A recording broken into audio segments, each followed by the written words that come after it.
Hello, ladies and gentlemen. Welcome to a brand new episode of Dylan Knows. This is Counting Crows singing Long December. It's how sort of feeling right now. Not having a wonderful day today.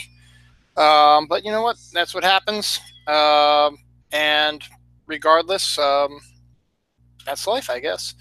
But we're not here to talk about that. We're here to talk about other stuff. This is Dylan Knows. I'm Dylan, and I know things, and I drink, which I'm doing right now. Tonight's episode is a little early because of just my family's away. I'm not feeling great. I just want to get this over with and done with. Not that it's a bad thing. I love this show, but it's just been a rough week, rough day, rough month, rough year, whatever you want to call it. Anywho, we're gonna talk a little bit about reasons why for that. And I just lost my one viewer. I guess I depressed him too much, and something more to be depressed about. But it's the holidays, and I'm not really depressed about the holidays. Just a bunch of stuff happening, work, regular life, stuff like that. So we'll just get right into it and try to get this over with. We'll do some fun stuff, hopefully. Next week's episode is the one I'm really, really excited about. Next week's episode, I'm something I've never done on the show before, and Christmas Eve.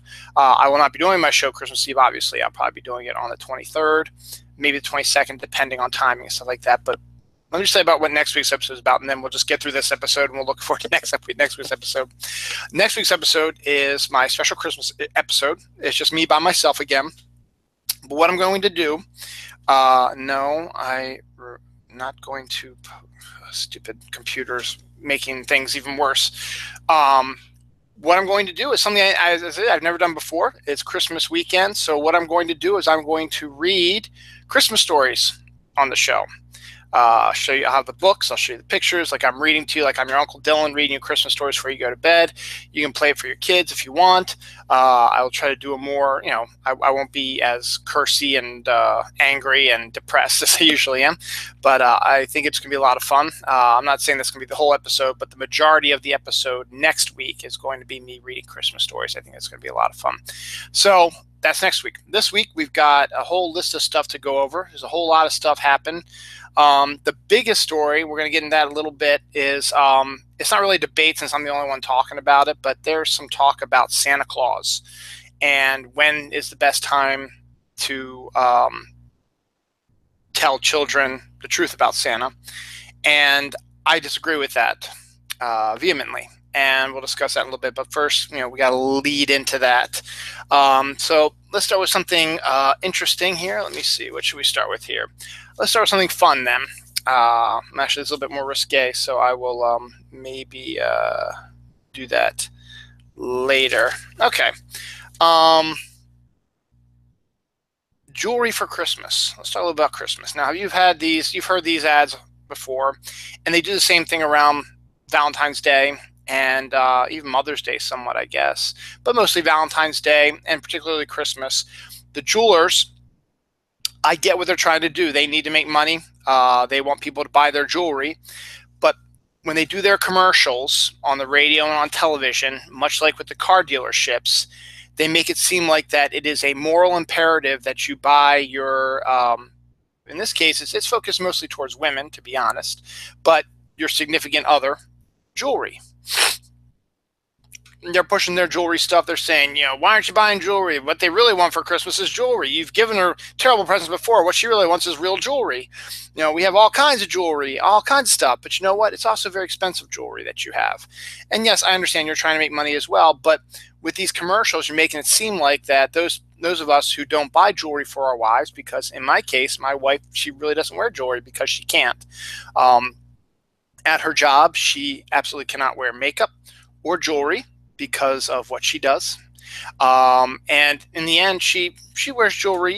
She wears the pair of earrings here, the necklace, and of course her ring, stuff like that. But it's not something that is a huge priority for her. And it just seems like, particularly now and Valentine's Day, it's almost like you're a terrible husband, partner, whatever, if you do not get your loved one this expensive jewelry. Now, it must be really nice to live in their world where people can afford to get jewelry anytime they want. Same with people who buy the cars for Christmas. Hey, it must be pretty good to get a car for Christmas and have a bow on it and be no problems about it. It's just like, yeah, let's just buy this car. It's like buying a video game or something like that. Yeah, we're just going to buy this car, and here it is, all wrapped up, not knowing that you have payments on it, you got to pay insurance. It's a whole lot more money, and oh yeah, it's great, but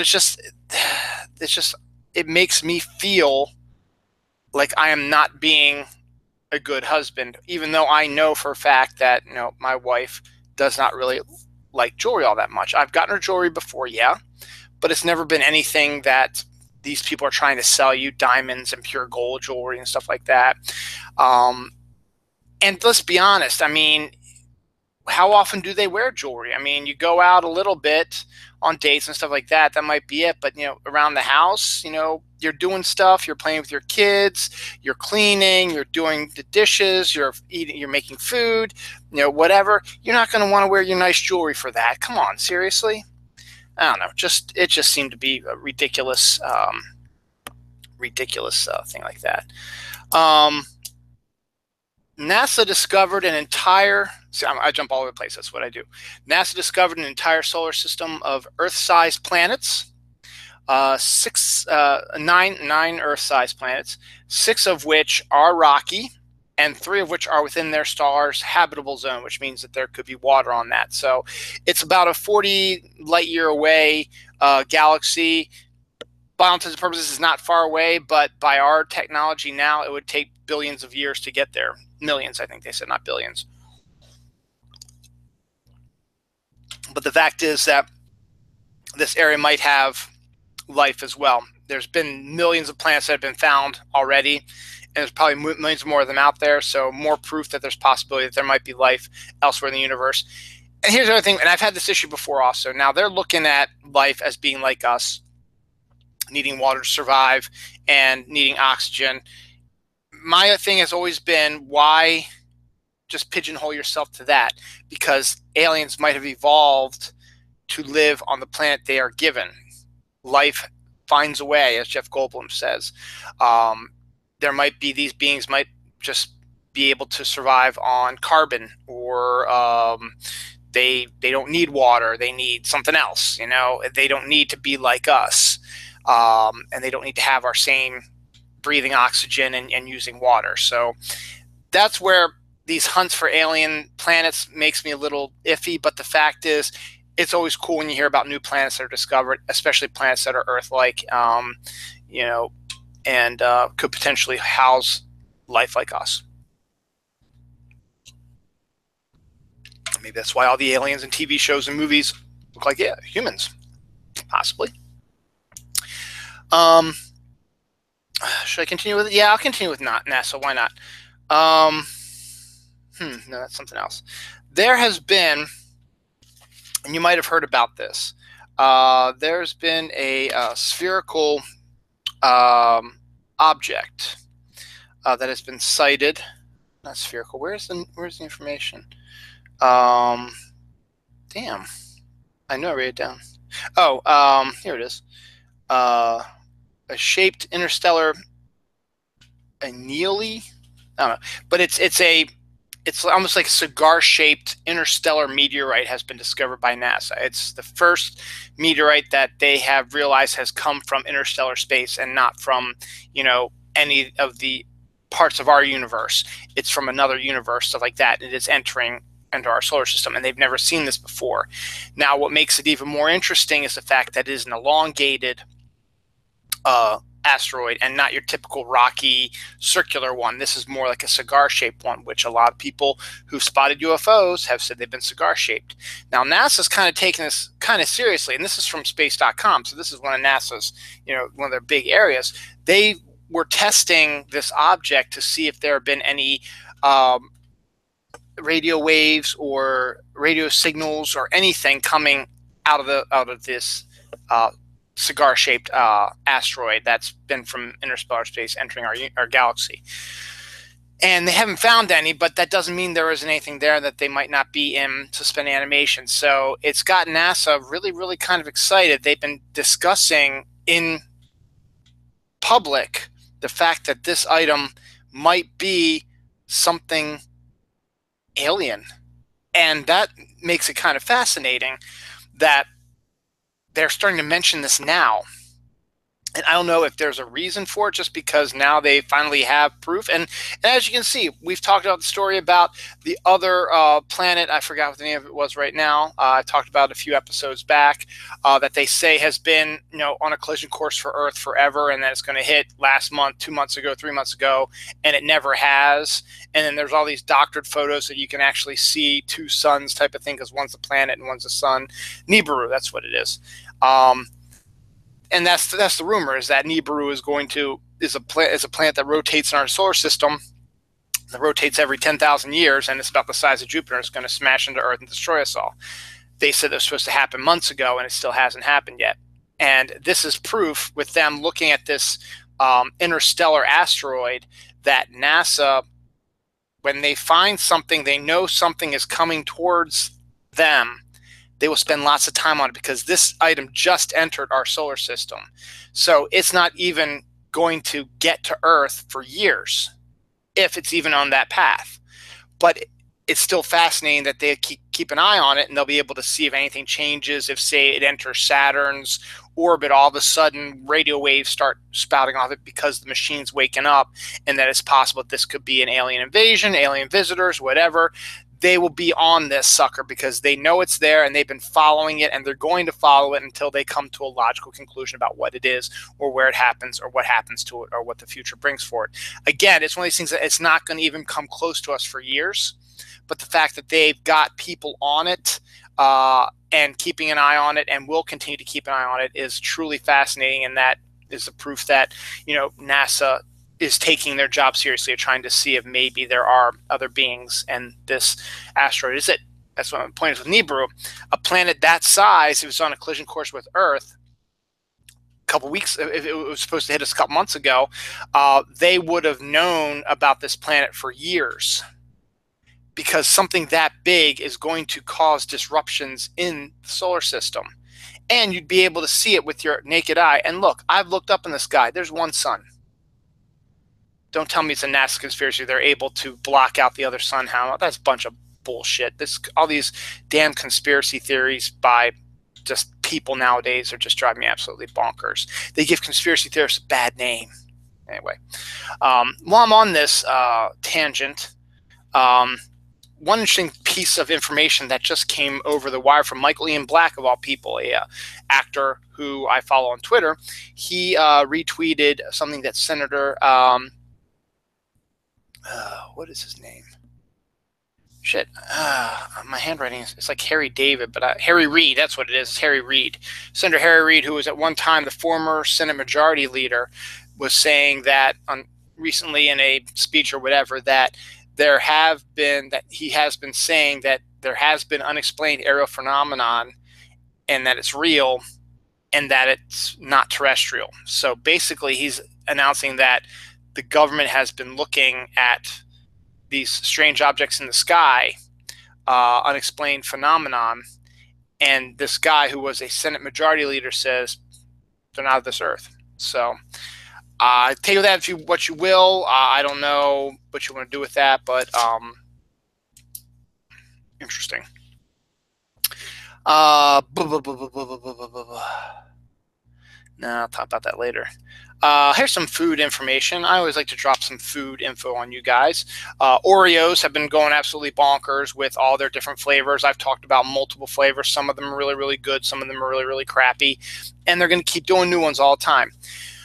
Apparently, they had a competition where people could announce what the next ones were, and there were 3 of them. I only remember 2 of them, because the third one was only going to be in the thins format. The 2 that I saw that are going to be actual cookie format is going to be cherry cola Oreo and kettle corn Oreos, which sounds really interesting. The kettle corn popcorn that sort of has that sweet and salty sort of taste to it is now going to be an Oreo flavor. Now that and cherry cola are not going to be out for public consumption until April or May, they're saying. So, you have something to look forward to that. There is one that just sounds absolutely disgusting. It's like spicy cinnamon. And there's one other one that's supposed to come out beginning of January. And and doesn't sound enticing at all. And then they had the one where they had the mystery flavor where you would buy it and you would eat it, and you'd have to figure out what the flavor was, and you could send in your guess, and then if you guessed correctly or you got chosen and you guessed correctly, you would win $50,000, something like that. We didn't win $50,000 even though we guessed the correct thing. It was a Fruity Pebbles flavored Oreo. So I don't know if they're going to be doing that for mass consumption either, or if it was just a test to say, hey, let's see what's going on with this stuff. So we'll see. So Oreo, keep your eye on Oreo. They've got some interesting ones out there. Hot cocoa particularly is a really, really good one now, particularly during the winter. So go ahead and check that one out. Cinnamon Bun is another good one as well. Now, I have no idea what cookie butter is. And they have a cookie butter flavor one. And it's kind of made me go, maybe I should try that one as well, because I've never had it before, but I'm just so afraid that I'm going to buy it and I'm not going to like it. So if anyone out there knows what cookie butter tastes like or is, leave a comment or tweet me at Holidill, HOLIDILL, on Twitter. So that's your food talk of the week. Time for me to bitch for a second about my neighbors again. People who have watched the show before know that I bitch about my neighbors quite a lot because they do stupid things. Well, my neighbor today did something really stupid that I hope is not permanent, because if it is, I'm going to have to get the neighborhood association on his ass, because it's not fair and it's ridiculous. As you know, parking is at a premium here in my community. We're allowed 2 spots for 2 cars. And generally, it's public parking, but it's an unwritten law that the 2 parking spots in front of your house are your parking spots. Though, as I bitched about before a billion times, nobody pays attention to that because people park in my spot all the time, and I've given up being nice about, so I've been parking in their spots. So they deserve it. I don't care what people think. That's the truth. They deserve it. Now, this guy, who's always been kind of off anyway, and always, in the funny, he always complains about other people. He's complained about our neighbors 2 doors down having multiple cars in the parking lot, and that upsets him. Well, guess what he just did, my neighbor? He has 2 cars already, and he just took over a 3rd parking spot for his damn boat. It's like one of those Boston Whaler type of boats. Now, I am hoping and praying that this is just so he can make some repairs on it, quick repairs that he couldn't make at wherever he stores the boat during the off season, and he will ship it back over there once he does the repairs, make it easier by his house. I'm hoping that's the situation, but I'm dreading the fact that he's probably going to keep it there till the spring because it'll save his ass money. I'm hopefully, if he doesn't move that sucker in about a week or so, I'm going to complain to the neighborhood association, who I don't like anyway. But this is just unfair and not cool that you've taken, where parking spots are already a premium, you've taken a spot up with your damn boat. It's ridiculous. It's unfair. It's rude, and it's not necessary. And I will get you if you not move that sucker by Christmas time, which is about a week away. Literally, it's 8 days. 8 days away.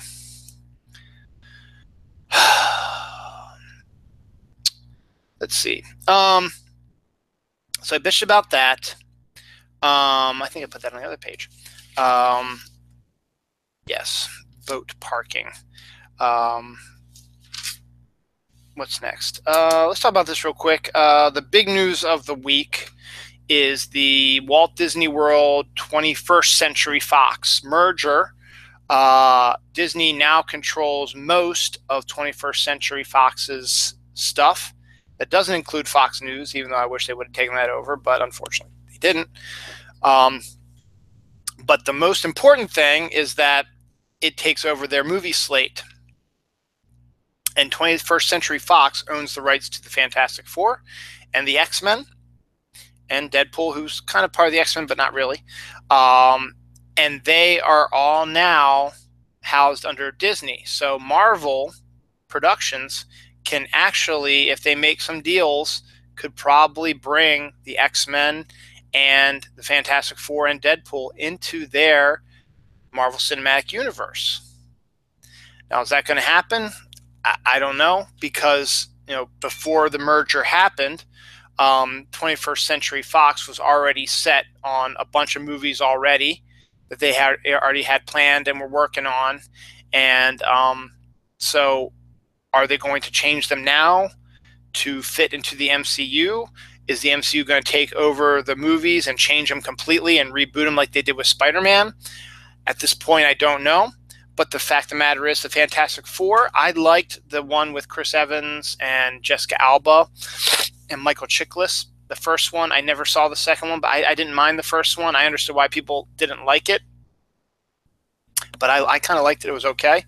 I didn't see the reboot because I heard how terrible it was, and one of my co-hosts, MJ Khan, said how terrible it was, so he's usually a pretty good judge of character on that. The Fantastic Four is a series that could be, if done in the proper hands, could be an incredible series and could maybe take the place of the X-Men, or not the X-Men, the Avengers, since it appears after the Infinity War stories, the two movies, Avengers 3 and 4, that they're going to be reverting to something less than, no, they're not really going to connect with Avengers anymore. That's going to be it for like the Avengers, and they're just going to focus on other stuff.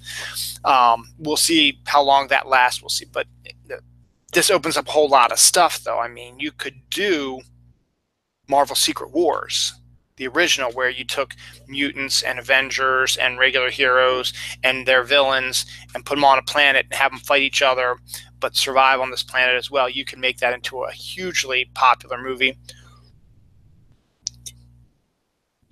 Hell, you could lead up to it. That's what they did in the comics.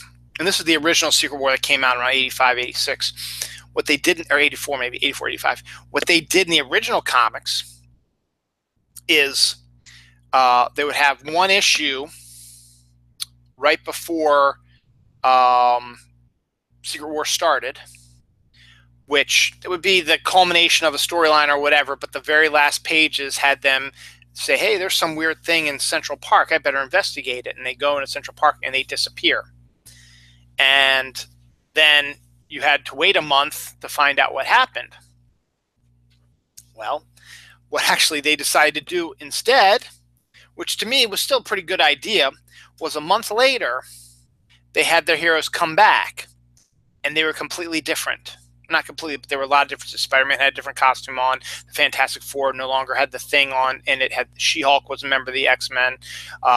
Colossus and Kitty Pryde were no longer dating. There was a whole bunch of other stuff going on, and everyone was like, what's going on? How did this happen? Then you had to read the 12-issue Marvel Superhero Secret Wars story to figure out what happened. So I figured you could do something like that. You could have a bunch of movies, even if they're like a year or two in advance, that lead up to Secret War, where their movie ends and be a post-credit scene or the end of the movie, or I would probably for the end of the movie, because post-credit scenes are not everybody stays through them for them, even though they know better. But have it end the movie with them investigating something in Central Park or whatever and disappearing, and then 2 or 3 years later, have Secret War happen. How cool would that be? I think it'd be pretty cool. So we'll see what happens if they decide in the end if they're going to do that or not. It's an interesting merger. It was $52 billion. And one of the rumors is that Disney being Disney, they don't like doing like R-rated stuff, but 21st Century Fox was doing Logan and Deadpool, and they're all R-rated, and they want to do more R-rated movies with the Marvel superheroes. So they might create a Marvel Knights secondary company, group, whatever, which will be where these movies will be that like headlined out. These are Marvel Knights movies, because Marvel Knights in the comics were a bit more mature reader look at a superhero. So maybe they're going to do that. We'll see what happens. But as of now, the Marvel Cinematic Universe stock and characters has all of a sudden tripled. They've got the X-Men now. You can do Avengers versus X-Men. Hell, you might even be able to get Hugh Jackman to come back, because he said the only way he'd be Wolverine again is if they got a crossover with the Avengers. So, hey, You might get an Avengers X-Men movie, which would be fantastic. I personally would think I would really like to see a Secret Wars movie with all these characters on an alien planet fighting each other and the bad guys, and I think it would be really, really fun to do. So we'll see what happens. Speaking of superhero type stuff or futuristic science fiction stuff, people who have watched the show also know I'm not the hugest fan of Quentin Tarantino, which is kind of funny because my story started back in '92 when I was in college. I wanted to become a filmmaker. I was originally going to be a history teacher, but I decided I wanted to be a filmmaker instead. And the one person I looked up to at that time was Quentin Tarantino because he made Reservoir Dogs for so little money and had no film courses, no film school classes. He just made a film on his own, and it made a ton of money. And then he was able to do what he wanted to do with Pulp Fiction and so on and so forth. And he skyrocketed into his stardom. And now he's considered to be one of the best directors of our time. He's a good writer. He's a good director, but a lot of his movies are hugely overrated, in my opinion. Some I like. Don't get me wrong, I don't hate them all. Some I like. And, even the ones that I feel are overrated, I like also. I mean, I like Pulp Fiction, but it's not the greatest movie of all time. And I have no desire to see any of his other movies, even though everybody says how good they are. I saw the Kill Bill movies. I like those. I saw Jackie Brown. I like that. I saw Reservoir Dogs. It was okay. But I really haven't seen, any of the other ones of his movies because they really haven't interested me. And that's just my opinion. And now Quentin says he wants to do an R-rated Star Trek movie. And I'm not exactly sure how I feel about this. And they're doing it too because, hey, it's Quentin Tarantino, it's his name. We can get more fans, a different group of people to come in and look at a Star Trek movie and make more money, blah, blah, blah. I get that too.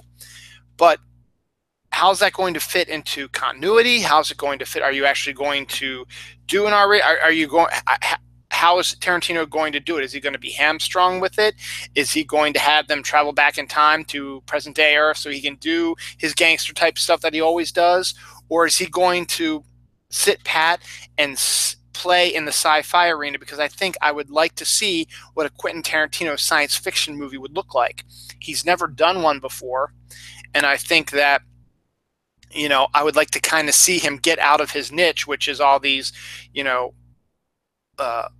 violent, criminal type of films, revenge film type of things. I kind of want him to get out of that niche that he put himself in and to try something new. Do a hard science fiction story with aliens and crazy weaponry and crazy locations and not, and don't fall back on using the N word, which you use every freaking time, or the F word every freaking time, and don't just make it an R-rated film because you can make an R-rated film and have people get blown up and heads blown off and arms blown off and blood gushing everywhere.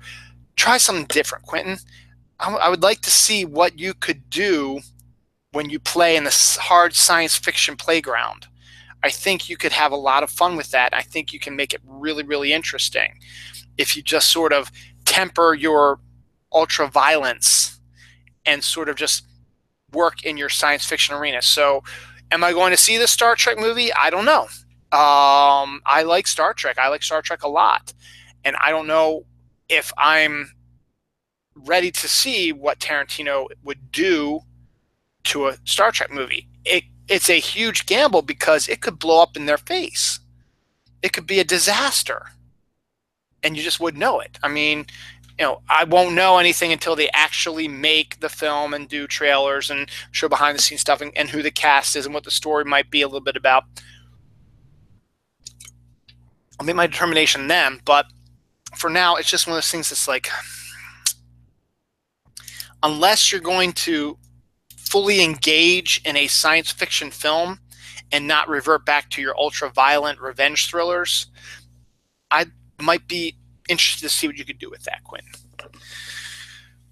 What's next? Golden Globe snubs. Why not? We're in the same boat. Golden Globes love Quentin, so let's talk about that a little bit. The Golden Globes are the first major awards. Now, There are other critic awards in New York, entertainment. There's a whole bunch of other awards before the Golden Globes. The Golden Globes is the first of the big ones.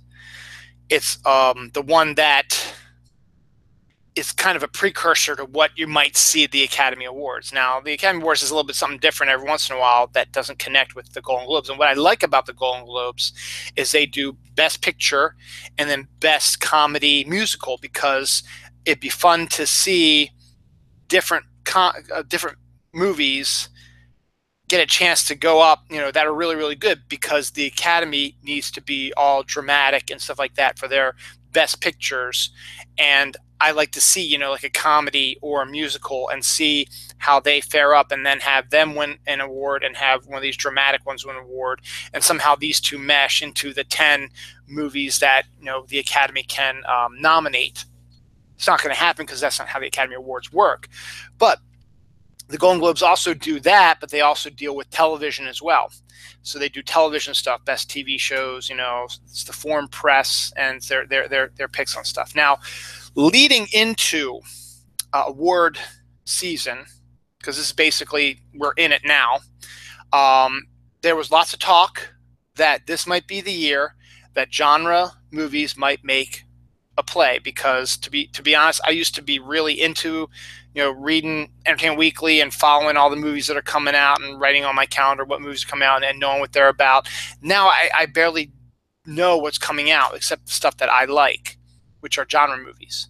So when we go all the way back to early part of this year when Logan came out, Logan is extraordinarily moving, different take on the comic book movie, and I thought it would be a shoo-in to win all the awards. Then Wonder Woman comes in, and a lot of people are like, this is a fantastic movie. It's time that, maybe comic book movies should start getting awards, and Wonder Woman, why not have Wonder Woman and Logan be the ones to usher this in? It was a nice dream, but in the end, neither movie got a single nod in anything of the Golden Globes. Which is kind of depressing, because Logan is really, really good, and to me is almost Academy bait, and hopefully maybe the Academy Award will nominate as one of the 10 movies. Same with Wonder Woman. Wonder Woman I can maybe see, because for whatever reason there's always this bias against genre style films, but maybe it's time to start opening up your genre stuff, and Wonder Woman was really interesting and a really good film. And maybe you should open it up a little bit. Not going to happen. And then one more thing got me depressed about the Golden Globes. I'm a huge Twin Peaks fan, and I was excited, like all the other Twin Peaks fans, when we were going to get our first new Twin Peaks in almost 25 plus years. I even went out, I subscribed to Showtime via Amazon, which I probably should cut now because they're no longer showing Twin Peaks, and it's costing me like $9 a month. I should probably cut that out, save some money for a new car, which I'll talk about cars next. So it was 18 episodes, and it was very different than your original Twin Peaks, the first 2 seasons. It was David Lynch able to roll up his sleeves and do what he wanted with Mark Frost and have them do what they wanted to do. And they had a cast of hundreds. And the storyline jumped from Twin Peaks to Las Vegas to Texas to New York to North Dakota. Jumped all over the place. And it was a bizarre, strange series, but very compelling. The ending left a lot of people unsatisfied. A little unsatisfaction on my part, but to me, it's okay, because I know what Lynch is like, and I know what Twin Peaks is like. So all 18 episodes came out, and sure enough, I thought, okay, Golden Globes probably gotta love this. The Golden Globes loved Twin Peaks when it came out originally, and this has been getting nothing but great reviews. If you go look at all the year-end top 10 lists, Twin Peaks is in the top 10. In most cases, the top 5 of the best TV shows of the year. And guess what? You know where this is going. In this case, unlike Logan and Wonder Woman, Twin Peaks got nominated for one award. A well-deserved nomination, by the way. Kyle MacLachlan owned that series. That was his series. He played 4 different characters, and he played them all differently. And he did such a fantastic job that he got nominated for Best Actor in a miniseries, which I guess that's what they're calling it, not really a regular series. So in a miniseries. He should win. Is he going to? Probably not. But he should, because he deserves it. He did a hell of a job. I would have thought David Lynch might have gotten a nod for directing, and maybe Frost and Lynch for some writing, because everybody absolutely loves that 8th episode, the infamous 8th episode. To me, it was I've never been a real big artsy, fartsy type of guy, and it was just another episode, but everyone who is artsy said it's probably the best episode of television they've ever seen. You think that might have gotten nominated for nothing, for something? Nothing. Nominated for nothing. One nomination for Kyle MacLachlan. Well deserved, as I said. There should have been more. And I hope Kyle wins, because he totally deserves it. So I don't know what to believe anymore. The Golden Globes used to be the one award show that would make you go, something that I like might get nominated, because they tend, with their comedy and musical Best Picture, they tend to nominate nominate and then have win movies that the majority of regular people like, because let's face it, I haven't seen any of the Best Picture noms. And to be honest, I only know a little bit about a couple of them. It was a lot like last year. I only know a little bit about some of them. So we'll see what happens. The big thing will be what the Emmys are going to do with Twin Peaks. Can the Emmys save the day? That would be fantastic if they would. Also, could the Academy Award come in and save Logan and Wonder Woman? Anything's possible. Do I think it's going to happen? I don't think so, because the Academy's always been terrible about that kind of stuff as well.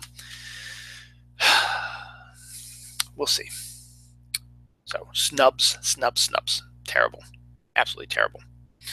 Let's talk about car issues, since I mentioned cars, meaning that I should probably, when I mentioned it, because I should probably drop my subscription to Showtime, since the Twin Peaks DVD is out now, and I'm hoping to get it for Christmas. So I don't need to keep the Showtime thing, because I don't watch Showtime anyway. So, and it's taking $9 out of our account every month, so I got to go in there and slide that out there. Plus, it looks more and more likely that we're not going to see a 4th season of Twin Peaks. I was hoping that maybe if I kept it for a little while longer, they'd say, oh, look, the new subscribers are holding on for a little bit. Maybe we should go to a 4th season. And if they end up still deciding to do it, it took David Lynch about 4.5 years to make the series. So we're looking at, that's my wife telling me, okay. So they're going to stay home. Okay. My wife, as I said, went down to her folks' house and did some Christmas lights. I'll tell you why I didn't go in a few minutes. Well,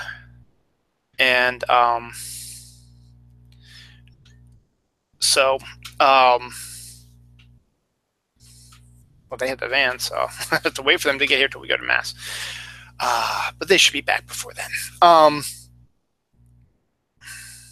So I need to drop that, because I was hoping that maybe they'd see that people stayed after Twin Peaks was over. Maybe we should do a 4th season as well. But as I said, it took Dave Lynch 4.5 years to do this series. So even if he started like next year, even if we came. Oh, geez, I'm sorry. Even if he started working on it next year, it would probably not debut till like 2022. So I don't know. We'll see what happens. This is all we get. This is all we get. Would I like more? Yeah, sure. I'd like to see more about, because a lot of stuff got left unanswered. But that's his MO, so I'm not worried about that too much. You make up your own minds about what happened. So. But my point is, so I need that. extra money to buy a car. Let me tell you what's been going on with my cars. Cars, I should say, because I seem to be having bad luck with cars in general. The most recent bad luck is my van, which I've been driving. It was about 2 weeks ago, I guess. It had started making this really loud rattling noise, and it was starting to get me a little worried. So this is on a Wednesday. I dropped the kids off at their drama and then drove it to my car place, which was on Main Street, and pulled in and told them what was going on, turned on the car, and they heard it, and they checked the oil and appeared that I had no oil in my engine, which was odd because A, I had just gotten the oil changed about a month or so ago. B, I hadn't seen any oil on the ground in my parking lot at work or at home. And normally when you have oil, it pools and you see the spots. And 3, my oil light didn't come on. My oil light comes on when I need oil. It starts blinking, and then it'll hold solid when I need it. That didn't come on either. So I still have no idea what happened with that. But when you don't have oil in your engine, it screws up your engine and locks it up, and you can't use it, and they can't fix it. So the car's done. Now they can replace it with a new engine, but a brand new engine costs around $5,000. They can put a used one in, but a used one, you might just get the same problem again. And, it'll work for a little bit, but then you don't know where you got problems it had before, and then the problems could start over again. So at this point, my wife is driving my stepdad's car. Now, for those who know, my stepdad passed away back in September, and we've been driving his car now for about 2 years because he hasn't been driving, and we needed a car because of what happened a few years ago, which I'll talk about in a second. It's all connected. So my wife's car, my stepdad's car, is an old car, and it's making a lot of noise also. I think it needs a new muffler. It makes a lot of, and it sounds like it's running a little rough also. We can't afford 2 new cars. 2 new payments, 2 car payments. We just can't afford it. It'd be like having 2 kids in daycare, and we had trouble with that. So what we ended up doing was my wife took out a loan on her 401k, and she's paying it back through her paycheck. And it was a $15,000 loan, $5,000 of which was going to go to the new engine. So we're going to get a new engine in the van. And then the rest of the money we were going to use to clear out our credit cards so that the payments that we've been making, we won't need to make that anymore, and that'll cover for the payments we're making on the loan. That makes sense. We never see the money really go away. It's just part, we see a little lessening in my wife's paycheck, but it's not that big of a deal. And we get a new engine. So we decided to do that. Got the new engine, got it put in. It's working okay. It's working nice. My car's making some other noise because all they did was fix the engine. There's other stuff that they weren't going to fix, or because I didn't request it. But they told me that there might be some issues down the line, so I still have work to do on this. This new engine, has a 3-year warranty and 100,000 miles on it. 3-year warranty or 100,000 miles, and that's gives us a little breathing room. So what we're going to do at the beginning of the year, hopefully, her parents, where Dawn is actually staying with our kids down right now, are going to give us money for a down payment. They did the same for Dawn's sister, so they're going to do the same for us. And Dawn and I also have requested not to spend as much money on each other for Christmas, so we can use some of that money and add to the down payment, get ourselves like a good maybe $10,000 car, $12,000 car, put down half of it, like $6,000, and just pay the remaining $6,000 plus whatever else we get in there. We can cover that. And so we're probably going to start looking at a new car for that point. So then what we're going to do then is once we get the new car, Dawn is going to be driving the van because she'll only use the van to go back and forth to work, and our main car will be the brand new car. So like if we're going on vacation, we'll probably take the van because it has more storage space. But we're going to get a big enough car that if we need to go down to her folks' house or go visit friends of ours in other states, or cousins or family or whatever in other states, we'll just take the new car because it's new and we don't have as many issues and we won't need to bring as much stuff with us. So we're going to start looking into that. But my history with cars just keeps getting worse. Let's flash back all the way, and it's going to be a progression. So the first car I got was a Honda Civic. It's a 2000 Honda Civic. So the first car I ever got in September of 1999. Loved that car. Loved the car. 2 months in, got into a car accident. In the end, they said it was my fault. I'm not 100% certain how much it is. I was trying to cross 3 lanes of traffic to get to this other road. I had to go in to do a movie premiere for the radio station. So it was at night. I had to cross 3 lanes of traffic to get across and up to where I needed to go. 2 of the lanes had cars in it.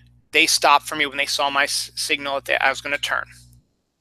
So as I'm turning, there's nobody in the 3rd lane. As I'm turning, I'm waving at them saying thank you. As soon as I get in the 3rd lane, out of nowhere comes another minivan, smashes right into my car. Now they say it's my fault because I wasn't paying attention. I didn't see it until it was like right up on me. So it ran into my car.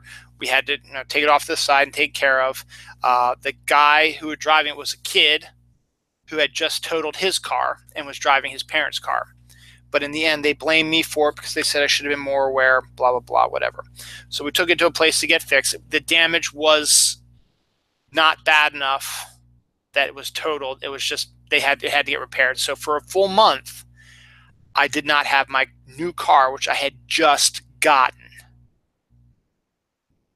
So I got it back. Everything was fine. I love the Honda. I had to do the regular work on it. I had to replace the brakes a few times. I had, to do some stuff like that. But, it ran well. It had a good heating system, had a good radio sound system. It ran well, had good gas mileage. And I loved that car. I loved it. And then it was getting older. It was over the 100,000 mile mark, and it was starting to get older, and they were starting to have some other issues with it and a lot of little mini things here and there. And I remembered I'd had a 401k at my old job at Diamond. So I'm thinking this is probably, Noel was just a baby. It was like 2009, I think, because Noah was a baby. It was maybe 2010. I think it was 2010. So I'd had the car now for about 10 years. Had been, as I said, running perfectly, no problems with it whatsoever. Just fixing typical things I had to fix, brakes. I had to fix something underneath it as well. But I got it taken care of, and it wasn't outrageously expensive. So I had a 401k at my old job, which had been sitting there since I left my job 4 years previous. And they kept saying, you need to get rid of this, you need to get rid of this, or you need to do something with it, you need to roll it over, whatever you want to do, it's your money. So in the end, I decided I was working at Diamond, and I was now working at Hanover where I am now. So I already have a 401k with them, and I didn't really feel like rolling it over into my 401k at Hanover. So I said, okay, let me just cash it out. I'll take the tax hit, and I need the money. I can help repair my car so that it can be good as new. So I got the money out, and I took it to a different garage on Main Street than the one I've started going to that fixed the van just recently. And so they had it for about, I don't know, a week, I guess, and I forget what I drove. I think Dawn drove her Jeep again, and I drove the white car so I could get to work while the Honda was being worked on. And they fixed everything.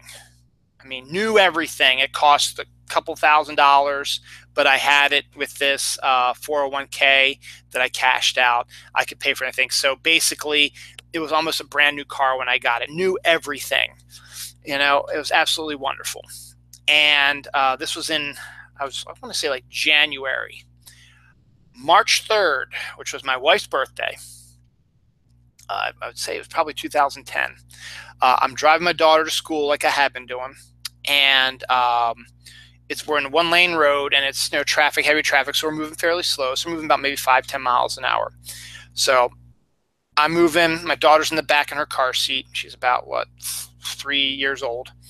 And I move up, and I stop. I look in my rearview mirror. The woman behind me in a minivan, again, was not paying attention to the road, slammed into my car, and I slammed into the person in front of me. So the three of us had to go off to the side. Now, of course, she slammed into me going about 15 miles an hour. So, you know, it was enough to bash like that. And Noelle didn't cry, but she was a little bit scared because she was 3 years old, for God's sakes. So first thing I did is when we pulled off the side, I checked on her and make sure she was okay. She seemed to be okay. The woman was beside herself. Oh my God, what's going on? I'm so sorry. Blah, blah, blah. This is my fault. It's like that. The guy in front of me who I said, yeah, I saw the woman hit you. If you need a witness, I would tell them that it was not your fault. Policeman came, took care of it. We got all the stuff. My mom was watching my son at the time, so I drove Noelle back home because we were right close to the home, dropped her off, and kept my car in the parking spot and had to make my calls. Found a body shop to work on the car to see what needed to be done. Took it to the body shop, which is right on Main Street. Found out that it was totaled. It was a total loss. Now, I was in shock about this. And now, in retrospect, I probably should have gotten a second opinion on it because I don't think it was that bad, to be honest. I think it could have been fixable. And I wouldn't have had to really pay for it that much because it wasn't my fault. But I don't know if this body shop was conning me because of all the new stuff that was just put in my car, or they really honestly believe that there was no way they could fix it.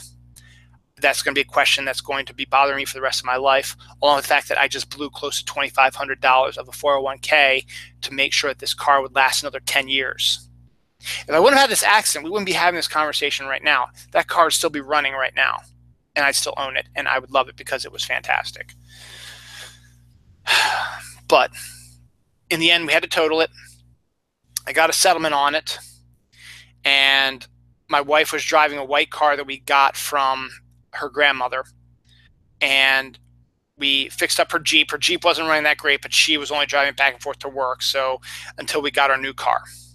So we worked on it, got a new car. It actually took about 3 months before we got the new car, which was the van. And very good that we got it when we did, because then Dawn's Jeep went up and we were able to sell that off and get some more money. And so now Dawn was driving the Jeep, not the Jeep, was driving the minivan, and I was driving the white car because I had been driving that since this whole incident happened. So fast forward a couple of years.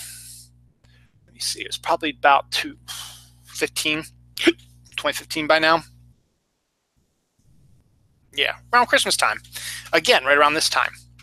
I had noticed, well, when I went to get my oil changed the last time, Jiffy Lube said that there was an small oil leak in my car, and I should get it fixed. But at the time, I didn't have the money to afford it, and I didn't have time to get it looked at. So I just hoped that eventually I would work my way over and we get it fixed. But I would just, keep an eye on the oil and get it filled up and fixed every time I could. I waited a little too long, and again, it seized up, and I took it to the same place I got the minivan with. They said, yes, we can't do anything about it. It's going to cost $2,000 to replace the engine, and we just didn't have it again. So that was when I took over the van, and we borrowed my stepdad's car since he wasn't driving it. So now we had another car that had an oil issue, still sitting, 2-3 years later, on the Weiss parking lot. It's not really on the Weiss parking lot. It's on a bunch of parking spots that nobody uses anyway, and it's been sitting there forever. It also is the one that had the bullet hole shot out the window. That's a whole other story, which I talked about a couple of years ago when I did this show. So I had that issue with the car. So fast forward now to I'm getting the van fixed. And it's taken, so I got in there. It's going to take like 3 days, 4 days to get it fixed. So I still need a way to get into work. We don't have another car that I can borrow or use. Luckily, a friend of mine from work, her name is Liz, she has a car she hadn't been using. It's a Honda Civic. And she said, yeah, you can use it for, as long as you need to, which is fantastic. She lives about 10 minutes away from us. And so we drove up, and we borrowed the car, and it was running good, running great. Everything's fantastic. And then the van got fixed on a Friday. And so I got the call at work. The van was ready. They closed at 6 o'clock. So what I was going to do is I was going to drive Liz's car to pick up the kids from school. I had to drop off Noah at dance and then take Noelle back to the house. Then I was going to park the Honda there and then walk over to the garage and get my minivan and drive that back home. Now, I decided at that time that I wasn't going to do that instead. So I was able to drop. We had enough time that I was able to take both Noah and Noel home first before I had to take him back to dance. We had plenty of time to go from when I picked them up to before dances. I picked them up like at 5:10, and dance started at 5:30. So I drove him to the house, dropped Noel off, got Noah to change and a little rest for a second, get something to eat, and then got some water bottle. And I took him in the Honda. I was like, you know what? I'm not going to drive the Honda back home and then walk over when the garage is right down the road here, because where the dance studio is about a block away from, maybe 2 blocks away from where the garage is. So I was like, I'm not going to drive all the way back. What I'll do is I'll leave the Honda here, and I will walk down to get the van, and I'll drive the van back home, and then walk from home to dance and get Noah. Now, I had put gas in Liz's Honda, I guess that morning, Friday morning.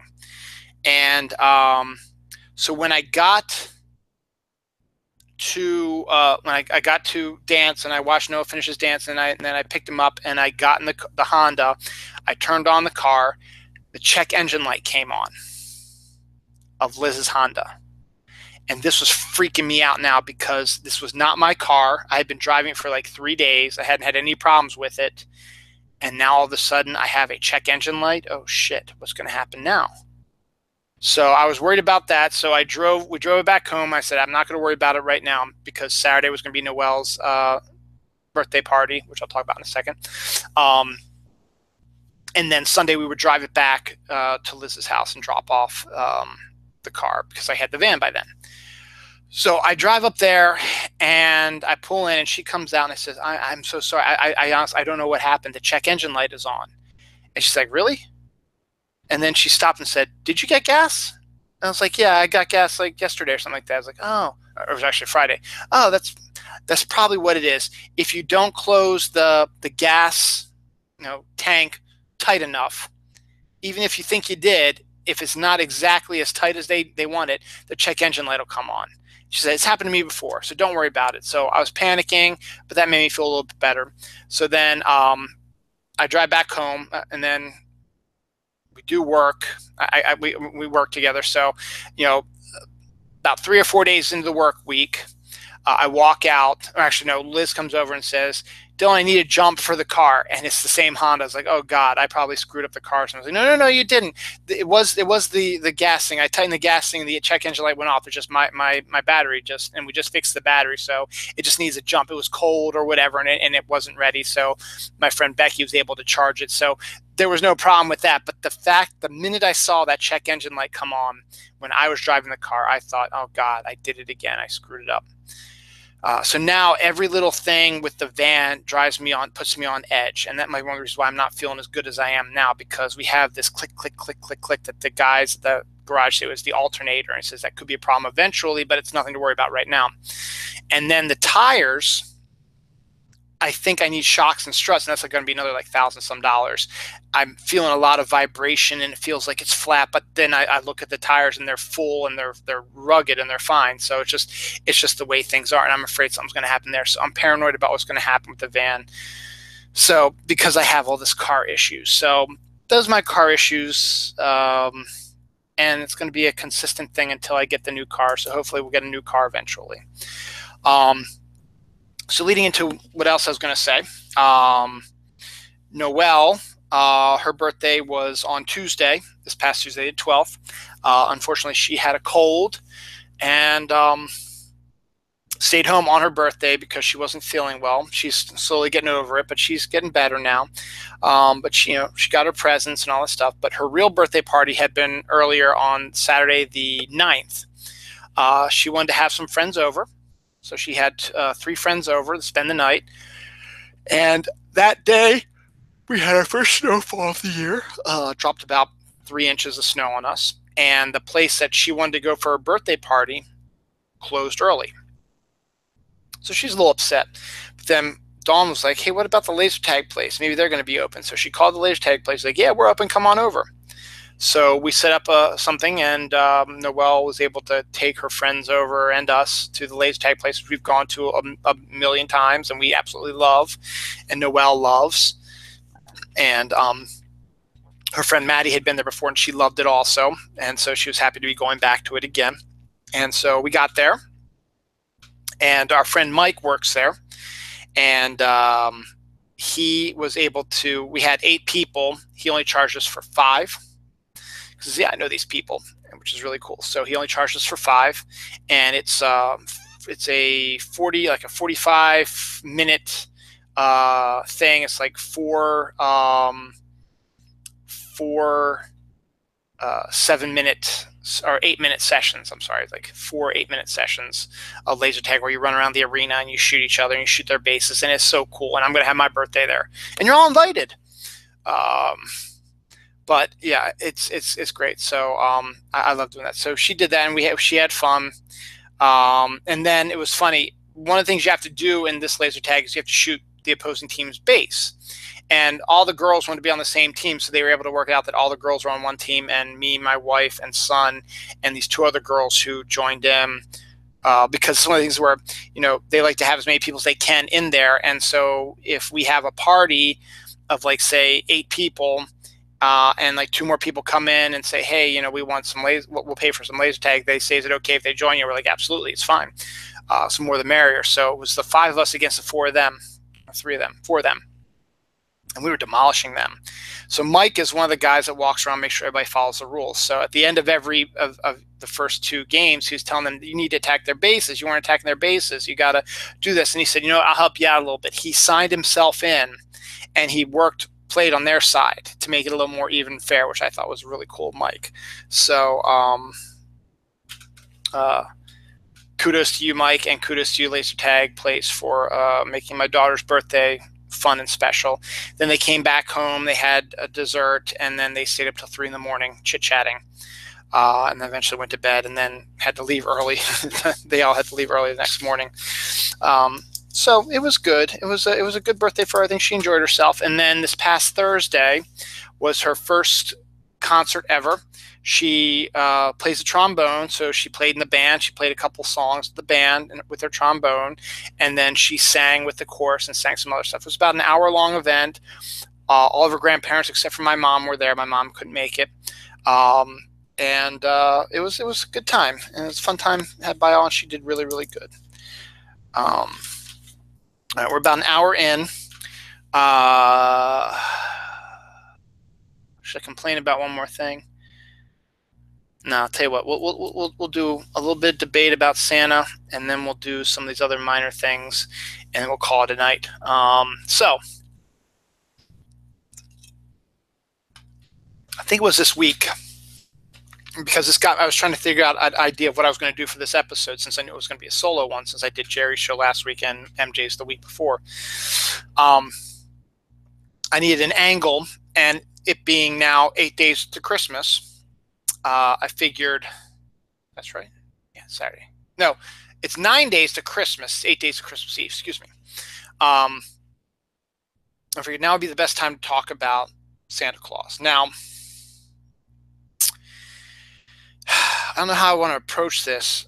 Not that I have a lot of viewers anyway, but I don't want to ruin stuff. So I'm just going to go ahead and tell you what I read and just talk about that. There was a teacher, psychologist, or something like that who did a study, and he suggested that at the age of 10 is when you need to tell your children that Santa does not exist. Now, personally, I find that to be cold and offensive, because Santa Claus exists. It may not be in your narrow worldview of a jolly fat man with a white beard up in the North Pole with reindeer and elves doing all kinds of stuff, because let's face it, we know what happens. But you know what? Santa Claus is not a being. It's more of a feeling, I guess you could say. And I know I'm sounding like Judge Reinhold from the Santa Claus movies. But Saint Nicholas was a saint who loved children and liked to help poor children by giving them gifts when they needed to, hence the theory behind Santa Claus. And it's fun to have mystery. Now, everybody's always complaining that, once kids find out that Santa, the Easter Bunny, the Tooth Fairy are all that they're not cracked up to be, it's going to ruin them for the rest of their lives. And you know what? I find that offensive and stupid, because guess what? No one ever told me. I found out on my own. And you know what I did? I just kept believing. What's wrong with believing in something like that? The fact that you want to tell a 10-year-old that Santa Claus doesn't exist. Now, I know maybe your heart's in the right place. Maybe you don't want them to find out from their friends that Santa Claus doesn't exist, or the Easter Bunny, or the Tooth Fairy. But kids are smart, and they can pretty much figure stuff out. And that's where things go. Now, when you're a teenager, is it not cool to, it's not cool to believe in that kind of stuff? That's fine. But you know what? It's going to come back around eventually. And when you have kids, you're going to remember the feelings you had about Santa and the Easter Bunny and the Tooth Fairy. And you're going to want to have your kids to experience it. You're not going to want to, start off right away and say, Merry Christmas, here's all your presents from us. It's more fun and more interesting to have this mythical being deliver them. But I've never stopped believing. You should never stop believing in the power of Santa, the Easter Bunny, the Tooth Fairy. In the end, is it not exactly what you think it is? Yeah. But you know what? Who cares? It's fun. It's imaginative. And it makes you feel good inside, I mean, if kids are smart, they can probably figure it out on their own. I think my daughter's already figured out about the Tooth Fairy, but she hasn't said anything, and she lost 2 teeth this week, and we still snuck in. We still gave her the coins, and she still put out her pillow. But in the end, I think she kind of already knows the truth about that. But again, as I said, what's so wrong about believing in that kind of stuff? Well, you're too old. What does that even mean? Santa Claus, Easter Bunny, Tooth Fairy are all fun, exciting, spiritually enticing characters that make you believe in something other than my folks bought this stuff from me, or my folks hide the eggs, or my folks did all this stuff. That's a really kind of a boring worldview. And let's be honest, maybe that's why some of the things are happening in the world that they are, because the people who are making these rules and regulations have no freaking imagination, or feel that there should be no need for imagination. Imagination is strong. Imagination is what creates interesting things.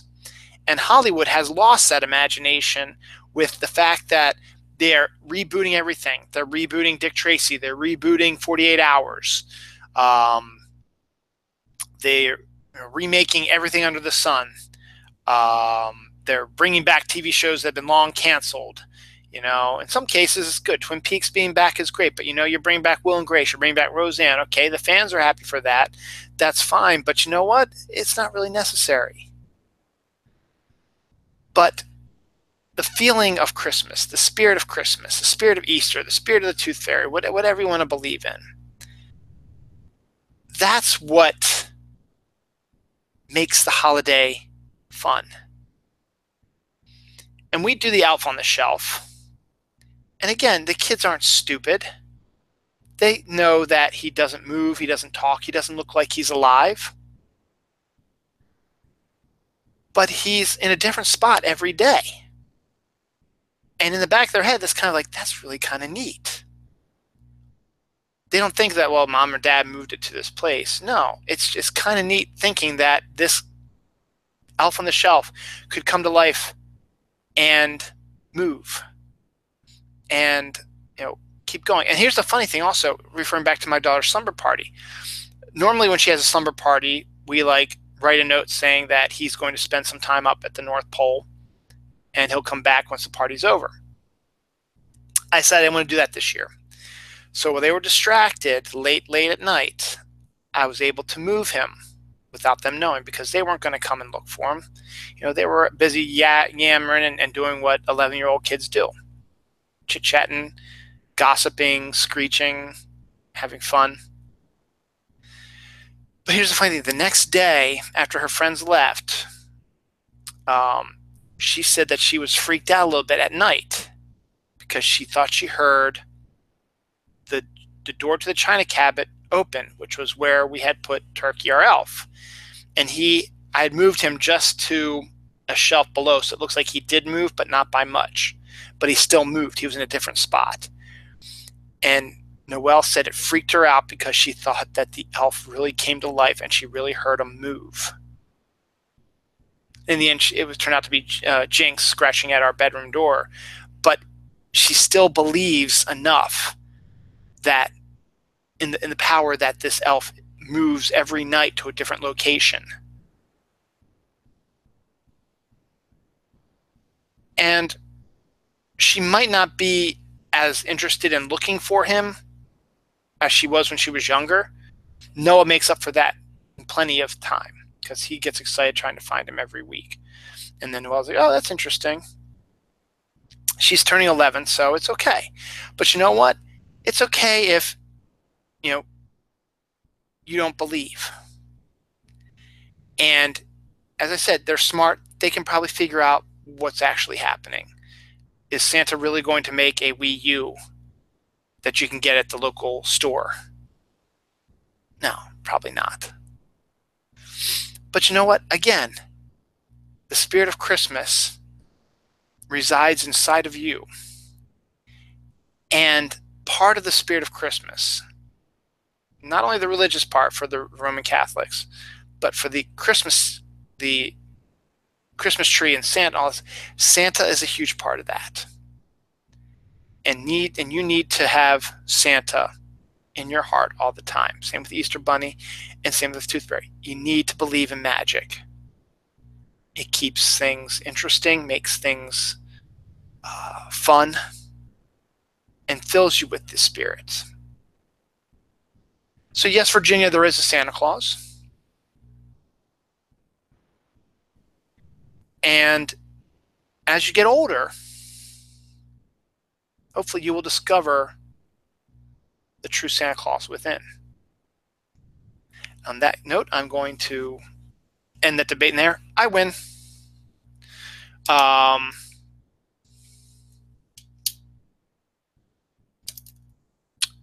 Speaking of Christmas, some side things about Christmas.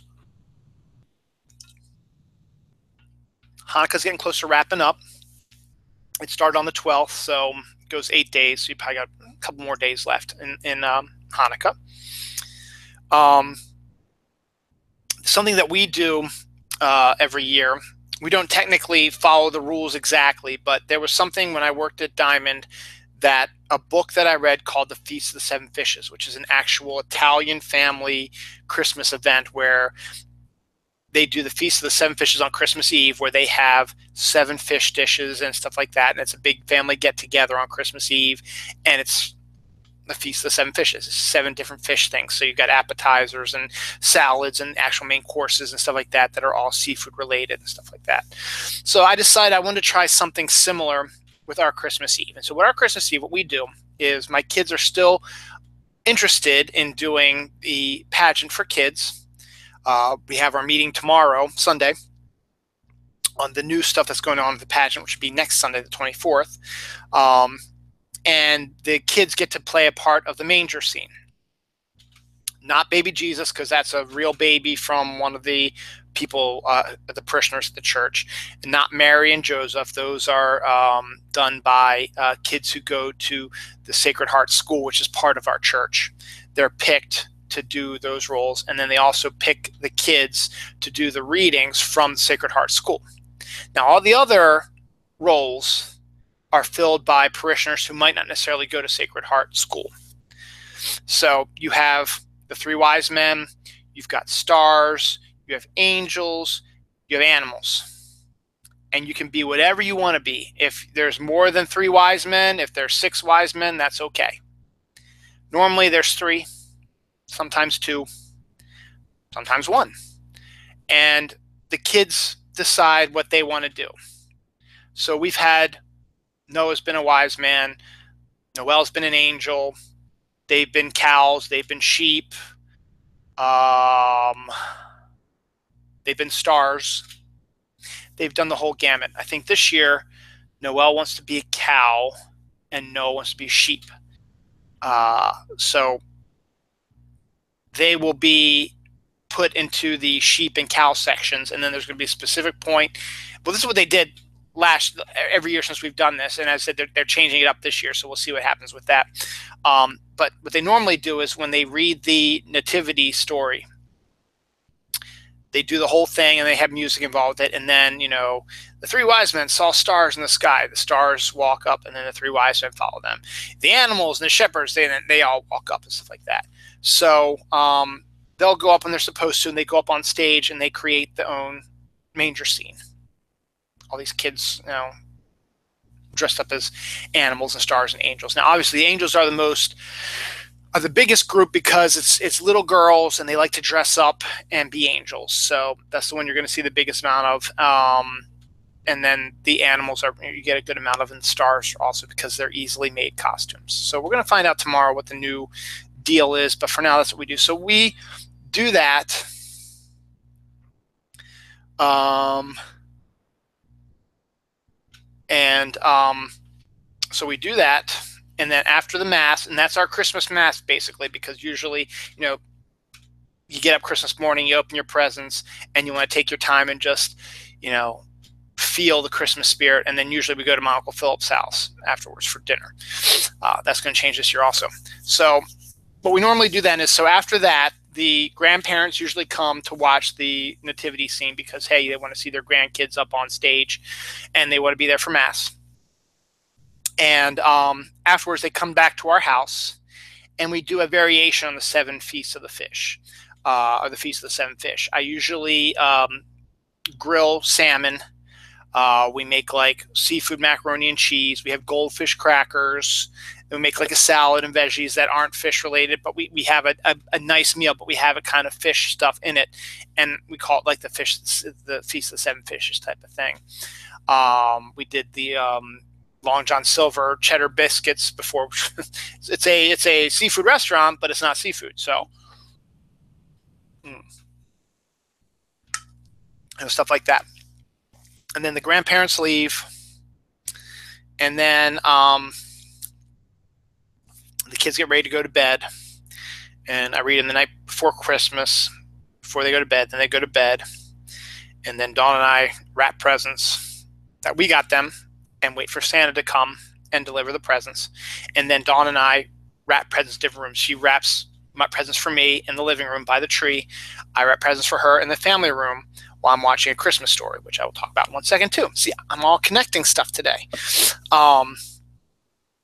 So that's what we do. And then we're usually done a little bit after midnight, 1 o'clock in the morning, whatever. Our kids have been pretty good. They've been coming in about 7, which is about what time they usually come in anyway. And then, you know, I tell them to wait and be patient. I go downstairs, I turn on the tree, get all the stuff, you know. Actually, I leave the tree on pretty much all night. That's the one time of the year I leave all the lights on is Christmas Eve. And we do that. And also, that's when Turkey leaves also. His last day is Christmas Eve, and then Santa grabs him and takes him back to the North Pole. He'll come back the day after Thanksgiving. And then the kids come down, and we open presents. Dawn usually makes something for breakfast, be it a casserole or French toast or pancakes or whatever. And then we have that, and then we just sort of chill. You know, I sit back. I go on Twitter, wish everybody a Merry Christmas. read books, whatever I got for Christmas, get them all, the kids play with their toys that they got. It's just a fun, chill thing. We take our time. And then we usually then get dressed, and then we go to my Uncle Philip's house where we have, dinner, visit with the family. That's not going to happen this year. This year is going to be the first year in forever where we're staying home on Christmas. The main reason why is because my Aunt Mary Beth is having surgery on her knee, I think this week sometime, and she needs time to recover because she's the consummate hostess. And so everybody's doing their own Christmas stuff this year on Christmas Day. The family will get together in January probably to have Christmas then, or some sort of party to get together and see each other. So this year is wide open for us now. So I don't know what's going to happen. It might just be a full day of relaxation or whatever. My mom is going to go down to my sister's on Christmas Eve and spend the night down there and spend all of Christmas Day with her as well, and then come back on the 26th, so we can't go see her. We don't really want to drive an hour and a half down to my sister's house and back. We're going to go see them for Christmas some other time. And my dad and stepmom are going up to see my stepmom's family in Pennsylvania. So, and then we're going to do a Christmas with Dawn's family on New Year's Day because her brother-in-law, our brother-in-law, Jeff, and his son Carson are going to Canada for a hockey tournament and won't be back until just about New Year's. So we'll do our Christmas New Year's Eve, or New Year's Day rather. So, we have off Christmas, but then I have to go back to work on the 26th. Dawn has to go into work for a couple days, 26th, 27th, and then Dawn's off the rest of the week, and then I have to work the rest of the week. But then we get to leave early a little bit on New Year's. So that's what our Christmas is going to look like. So it's going to be something interesting to take a look at.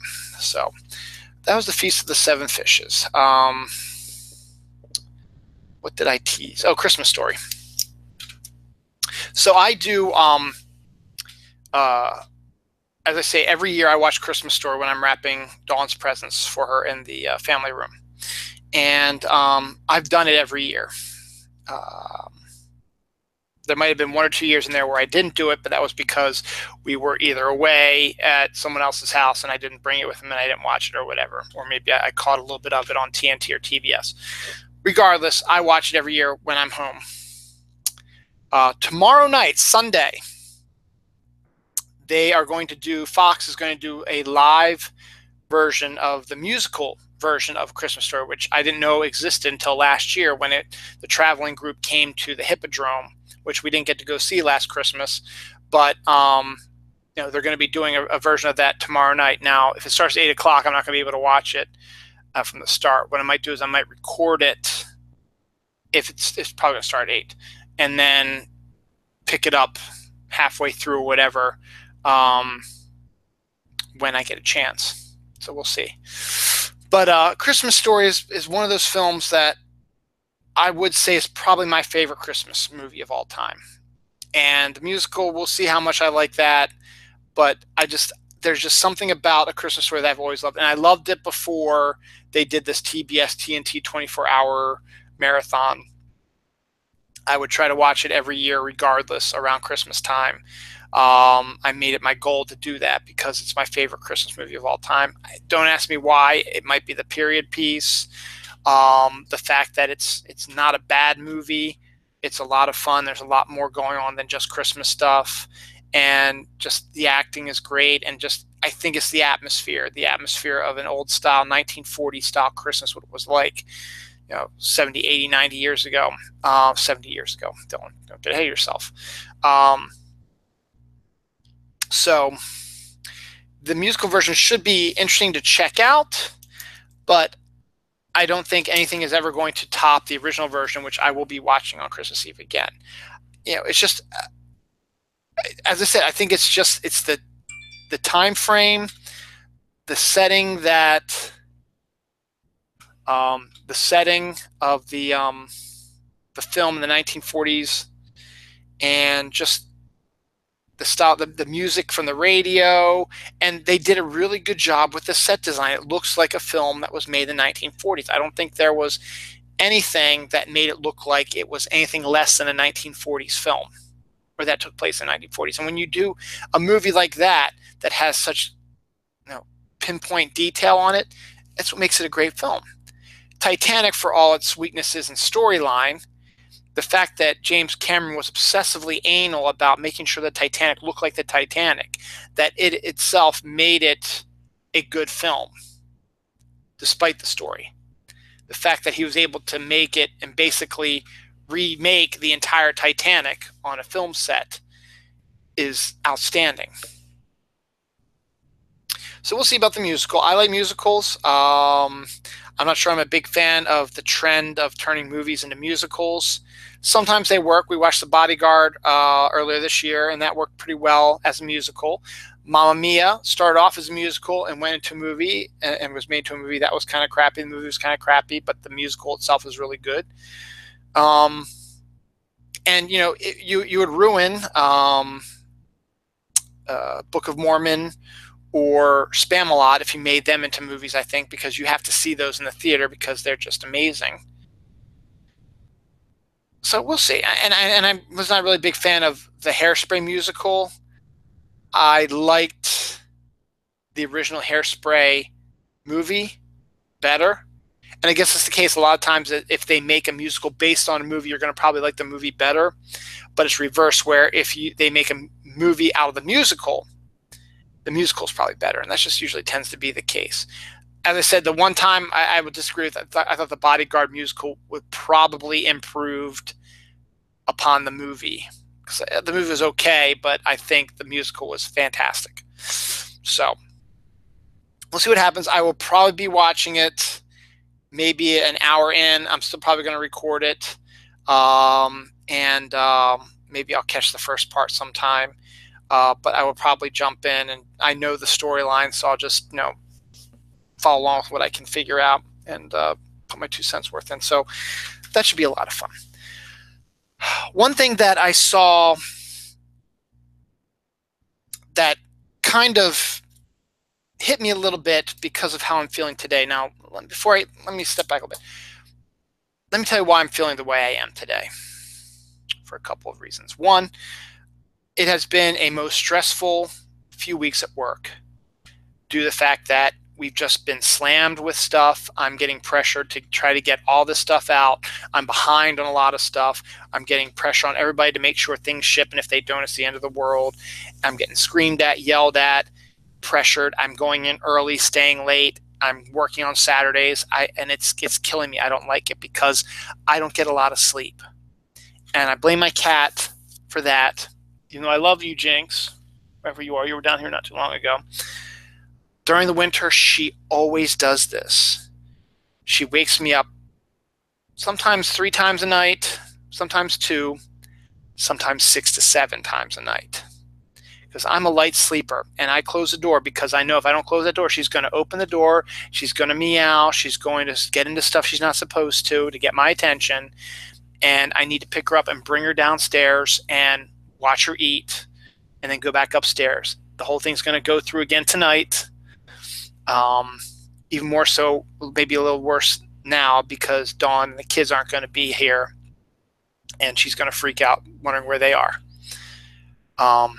When she only does it twice a night, that's not too bad, but it breaks up my sleep cycle. And I mean, I already go to bed at 11 as it is, and I get up at 5 every day.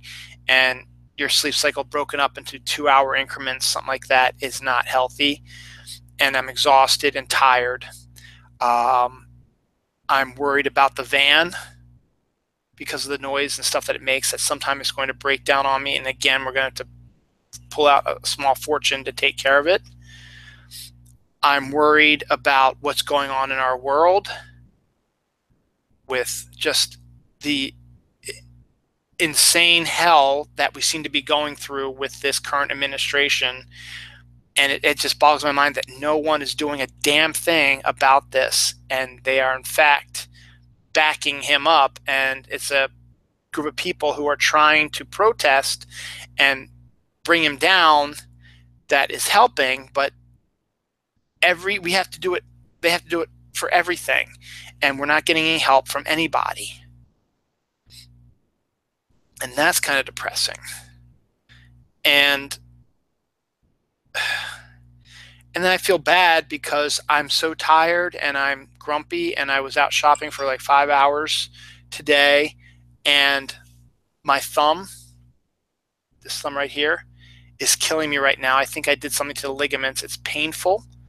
It's not broken because I can bend it without any pain, but there is definite pain down here when I lift up Jinx, when I try to button my fly, button my shirt, um, you know, press a button on my phone, turn up the volume, whatever. Whenever I use this phone for other things, I feel the pain.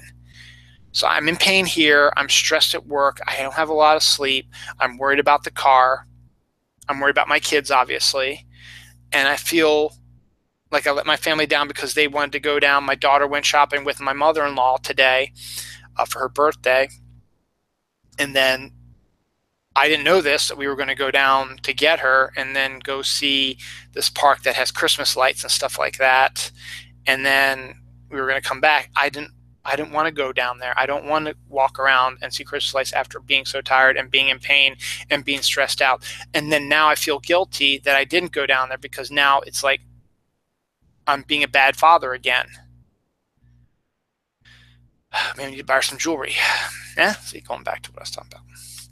So I'm in a depressive state right now.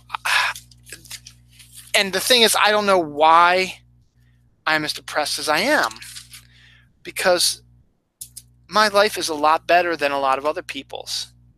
Let's face it, I'm white. I'm male, so I have that going for me. I have a roof over my head. I have a family that ostensibly loves me. I have heat. I have clean clothes. I have food. I have water. I have bathroom facilities. I'm not out in the cold. I have a job. I make money. I have things I like. And yet, I'm still depressed. And maybe it's the holidays. Maybe it's the fact that my stepdad has been dead now for 3 months, and maybe it's finally starting to hit me. The fact that I lost a good friend, Amy Figaro, earlier this year might be hitting me also. In the end, I just think it's a combination of all this shit just happening right now. And I thank you for letting me vent a little bit, because it actually leads into something else. My kids take drama club, which they absolutely love, which is great because I guess the drama gene that I have in me rubbed off on them. They take this drama class at a church up here on Main Street. And it's a Methodist church, I think. So it's not a Catholic church that we go to. It's a little bit different church. But the fact is, that's where the drama kids is. So I take them to this church every week. And it's a nice church, and the people I've worked with the drama kids people. They're really cool people. They're really nice, and there's a lot of kids in there, and the kids have a fantastic time.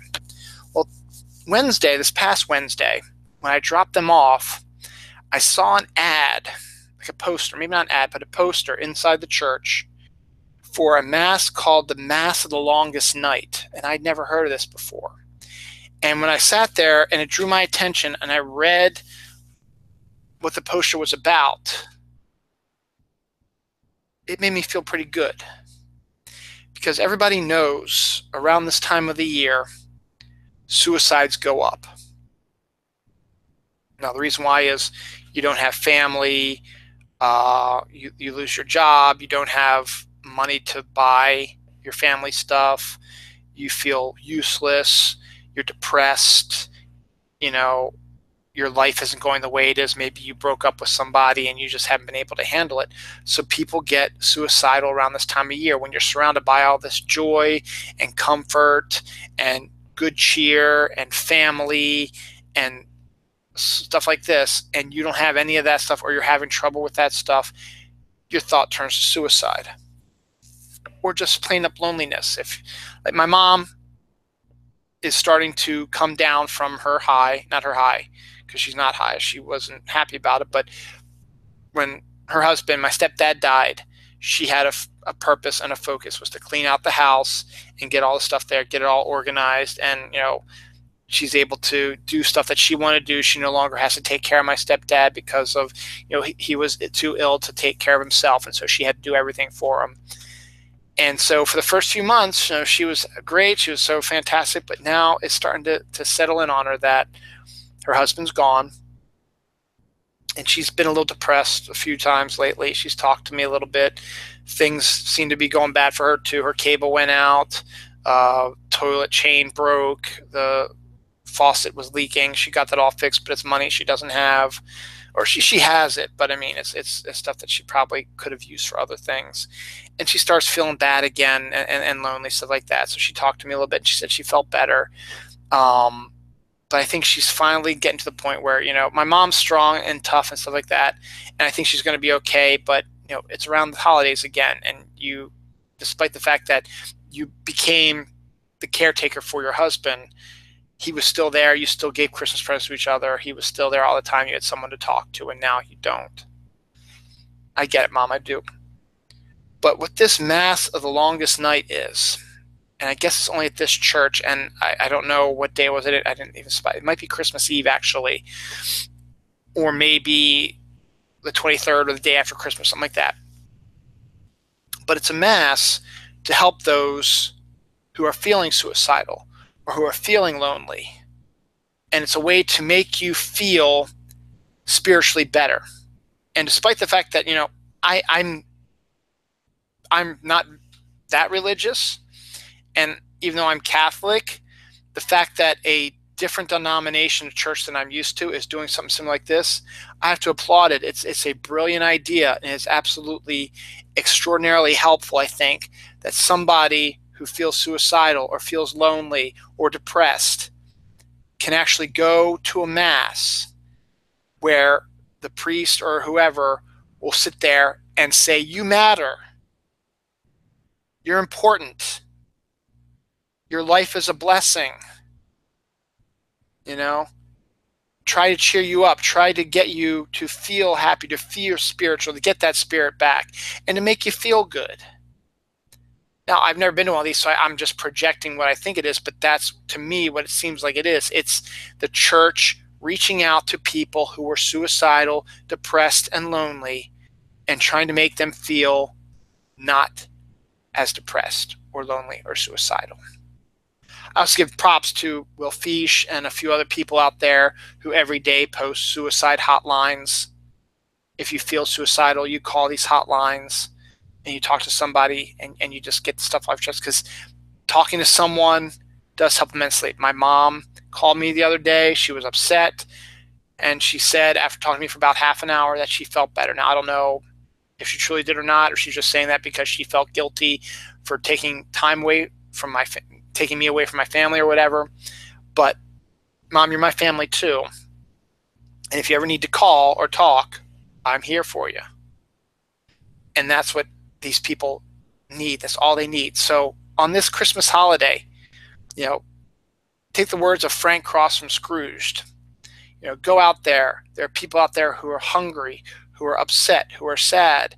Go out there, make them something, give them something, help them feel better about themselves, and tell them you matter, because you do. The line, things are always darkest before the dawn. We're in darkest shit right now. But let's hope that there's always a glimmer of light.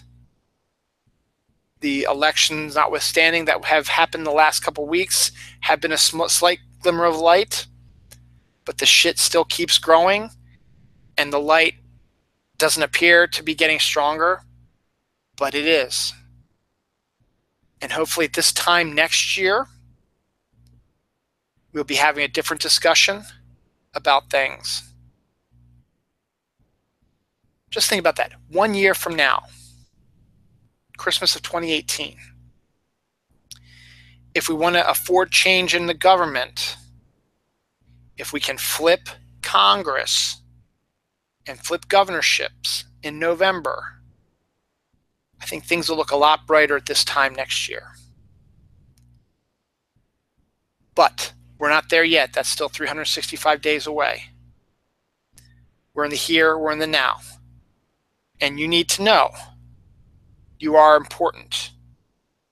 You are needed.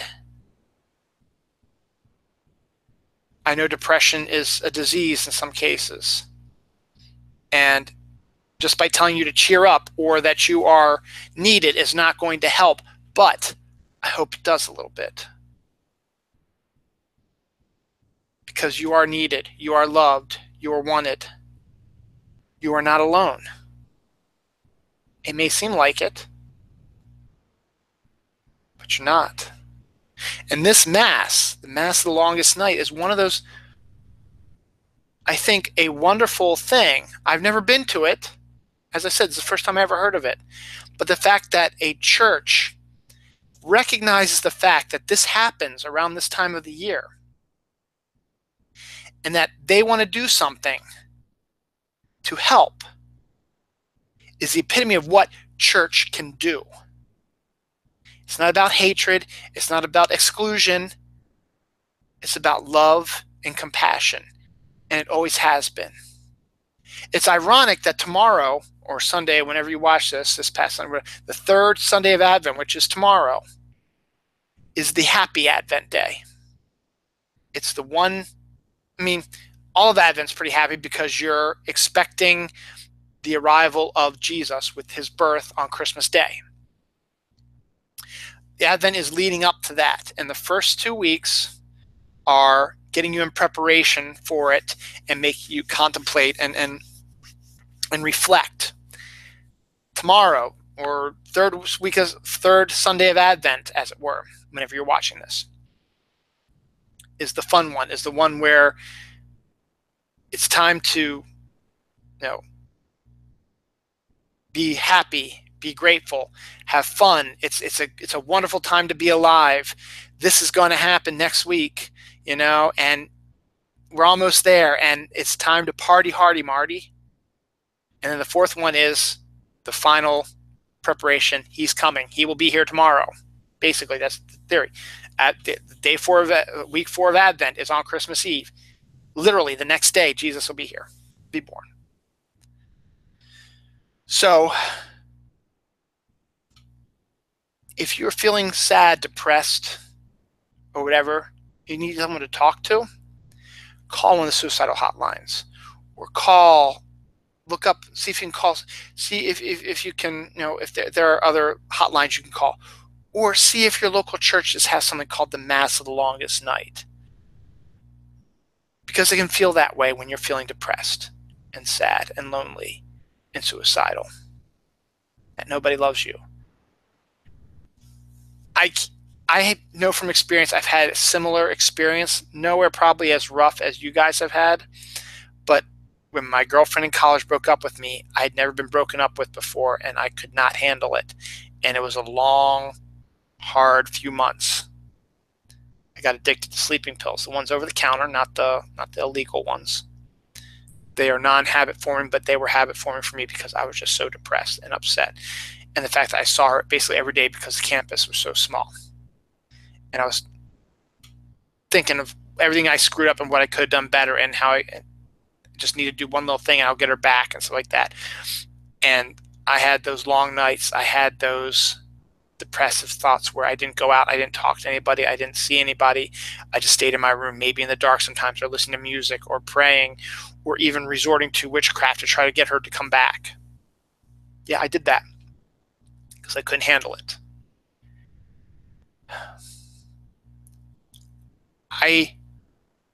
That was just slight depression on my part.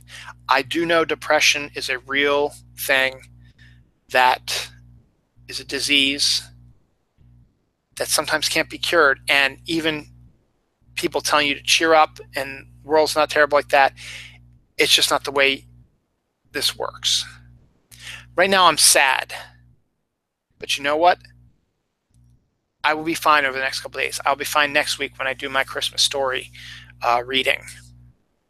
And it'll be a few days before Christmas. I'll be excited. I'll be stoked. This week I have a full week of work, and then Friday will be like our half day. We have a Christmas party and everything, and we're going to know Christmas is coming. And the look in my kids' eyes when they open their presents that they see is going to make me filled with joy. So I'm lucky. And I know there are people out there who are not. And so I just call somebody. Call these hotlines if you feel suicidal, because you do matter. You are important. Go to see if this mass is available at any other place. It might help you. Please just do this. Thank you. What we got left? Changing up a little bit here. People know, who've been watching the show, I'm changing things up a little bit, know that I'm a fan of Pokemongo. My wife is a bigger fan than I am. But finally, Gen 3 is live, which is the 3rd generation Pokemon. So 50 more Pokemon have been spotted, new ones. So it's people are getting out there now to try to catch these new ones. And whenever they spawn now, you want to catch them because they're brand new. It's brand new. That's what keeps the game fresh. They also have a new raid boss in Groudon, who's this giant red beastly monster. I did my first Groudon raid today. Didn't get him. My wife's done about 3 of them. She's gotten 1 Groudon, but she's gotten all the kids have got 1. Noelle's got 1. Noah's got 1, and Dawn has 1. I don't have 1 yet. I've only done 1 raid though. And also they've added a new weather feature, which is really, really cool, that it matches the weather with what is going on right now. Because we've had snow the last couple of times this week, and when they've had this weather stuff going, you were looking for Pokemon in the snow. And then when you saw one that you wanted to catch, when the catch screen came up, it was snowing. And also because there are ice and ice types and steel types that thrive in the cold, they spawn more. But then if you have partly sunny or windy or sunny or cloudy or rainy, you're going to have other Pokemon that weather is conducive to them will spawn more often during that time. So it's kind of a neat little thing that Pokemon Go is doing. So that's my Pokemon Go discussion of the day. I have not seen The Last Jedi yet. The Last Jedi seems to be very divisive. This time around, the Rotten Tomatoes score is extraordinarily low. The people I've been seeing on the internet, Facebook and Twitter, who have seen it have been pretty much split down the middle. There are people who absolutely loved it. There are people who say it is crap. And there's a few people in the middle who say, well, it was almost a good movie, but there's this crap in there. And that intrigues me a little bit, is like, how can you hate a Star Wars movie? Now, I understand the prequels, there are things you can hate about it. But in the end, most people agreed they were crappy. You didn't have this divisiveness where half the people are saying, oh, it's the best thing ever, and half are saying it was crap. For the prequels, the majority of people were saying it was crap. Force Awakens, you had not quite as much divisiveness because everybody was excited to see Harrison Ford as Han Solo, Carrie Fisher as Princess Leia, and even a quick look at Mark Hamill as Luke Skywalker. And it was a familiar story because it was similar to A New Hope. This is a different take on things. People who I trust, who've seen it, they say, Jerry Fletcher, my co-host of The List Show, she actually loved it. Tony Solo, the co-host for The Snooze, he loved it also. I'm waiting to see what my boss Jack thought. He is the world's biggest Star Wars fan, but I have a feeling he's probably going to love it also. There are people who think that there's like a 30-minute movie that's just fantastic, surrounded by 90 minutes of junk or whatever. So we'll see. I don't know when we're going to see it. We're definitely not going to see it this weekend, obviously. Maybe we'll do that on Christmas then. We don't have anything to do on Christmas. Maybe we'll do that. People go to the movie theaters on Christmas Day. Why not? It might not be too busy because people are going to be with their families, and we're going to be together as families. So we'll see. Maybe I'll float that past the family and say, hey, do you want to go see Last Jedi? But it's been funny just seeing this divisiveness about Star Wars, how half the people loved it, half the people hated it. So it's hard. It's one of those things that it's hard to tell which side you're going to come upon until you actually see it. Is it going to dissuade me from seeing it? No, I want to see it in the movie theater. And I will. I didn't see The Force Awakens right away. And I'm not going to see this one right away. So, but speaking of that, what's interesting is police were called to a theater in Burbank, California, after technical problems at the theater on Thursday night, I guess, or Friday, made it so that only the music was heard and none of the lines, so you would see the people.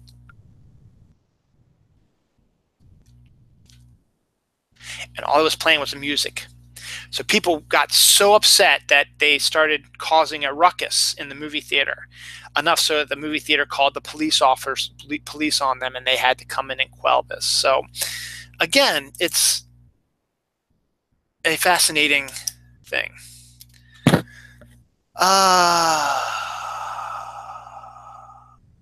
What? Oh, check for radio signals. Yes, I got that already. This video made its way. I'm not going to talk about this because I'm almost out of time.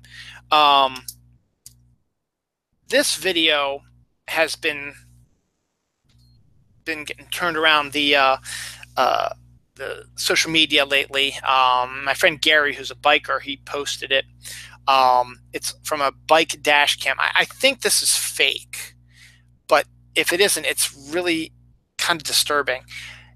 Now, bike riders have a rough time because not many places have bike lanes for them to ride their bikes, and you're not supposed to ride these types of bikes on sidewalks. You're supposed to ride in the street, and you have to share the street with cars.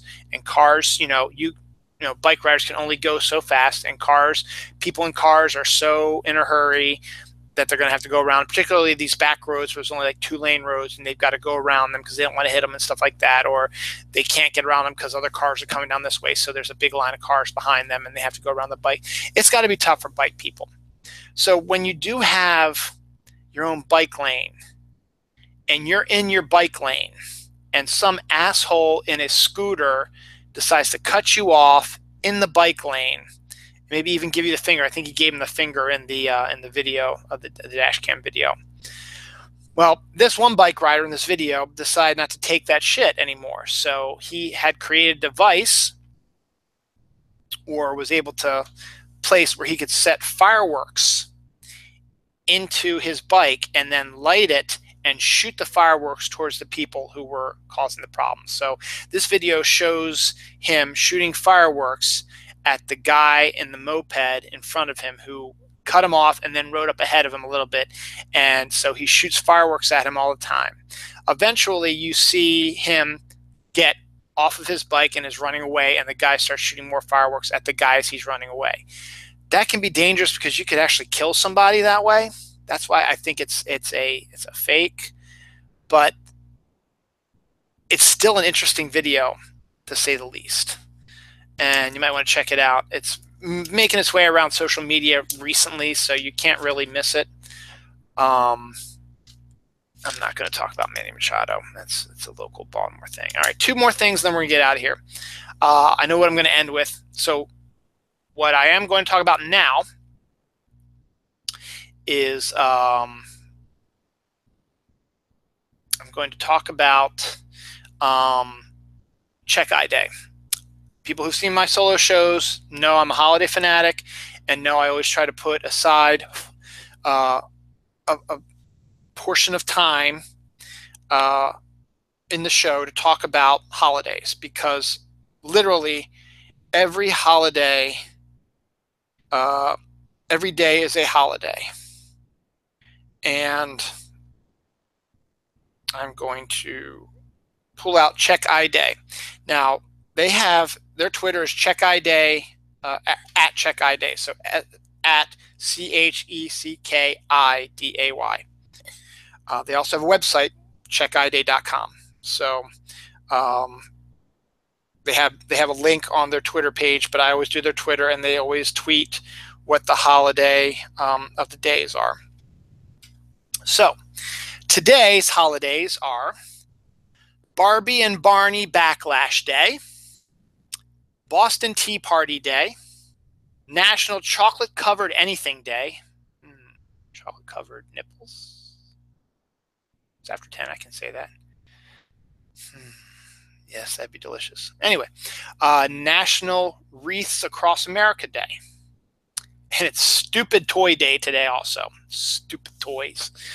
Going along with the Barney and Barbie backlash. day today. That's the stuff that was today. Yesterday was Bill of Rights Day, Cat Herders Day, Free Shipping Day, International Tea Day, National Cupcake Day, National Lemon Cupcake Day, National Ugly Christmas Sweater Day, Underdog Day. The 14th, which was Thursday, was Monkey Day, National Bouillabaisse Day, Roast Chestnuts Day. The 13th was Ice Cream Day, National Cocoa Day, National Day of the Horse, National Violin Day, National Pick a Pathologist Pal Day. The start of Hanukkah was December 13th. And then just do my daughter's birthday, December 12th. It's Festival on Mentionable Thoughts, Gingerbread House Day, National 12-Hour Fresh Breath Day, National Ambrosia Day, National Ding-a-Ling Day, National Poinsettia Day. So those are the 12ths. Oh, and that's it. Now tomorrow, Sunday, let's see what Sunday will bring us, because I'm doing this live, so I'm going to do Sunday. When you see this tomorrow, this is what tomorrow is. If you watch this later in the week, well, you missed this. Sunday is National Maple Syrup Day, Pan American Aviation Day, Wright Brothers Day, and that's it. So pretty cool. So that's what's coming up. So it's checkiday.com or at checkiday, CHECKIDAY. They follow me on both my Dylan Knows and my Dylan Holodill Twitter accounts, and it's great. So those are the holidays for this week. Voila. Finally, to end this episode of Dylan Knows,